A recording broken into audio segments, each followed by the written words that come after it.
Nowela Idol dicecar 16 pertanyaan terkait dugaan kasus DNA Pro.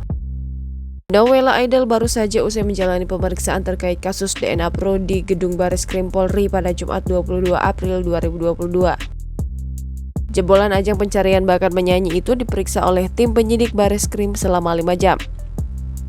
Nowela dicecar 16 pertanyaan terkait dugaan kasus DNA Pro. Diakui Nowela kepada tim penyidik, dirinya mengakui sempat ikut mengisi acara yang digelar oleh DNA Pro pada Agustus 2021 lalu. Tidak hanya itu, ia menegaskan tidak ada kerjasama lain antara dirinya dengan DNA Pro selain mengisi acara sebagai penyanyi. Kendati demikian, Nowela siap kooperatif apabila tim penyidik meminta honor panggung di acara DNA Pro untuk disita sementara. Untuk diketahui, beberapa publik figur telah memenuhi panggilan tim penyidik Bareskrim Polri, seperti Ivan Gunawan, Rizky Bilar, dan Lesti Kejora. Baru-baru ini penyanyi Rosa juga telah memenuhi panggilan Bareskrim Polri. Ivan Gunawan maupun Rizky Bilar dan Lesti Kejora telah mengembalikan semua uang yang mereka terima dari DNA Pro.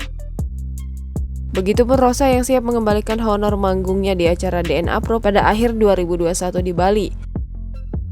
Sekedar informasi, Direktorat Tindak Pidana Ekonomi Khusus Bareskrim Polri menangkap 7 orang tersangka dalam kasus robot trading DNA Pro. Namun, pihaknya masih mencari 5 tersangka lain yang kini masih buron. Jangan lupa subscribe, share, komen, dan like ya!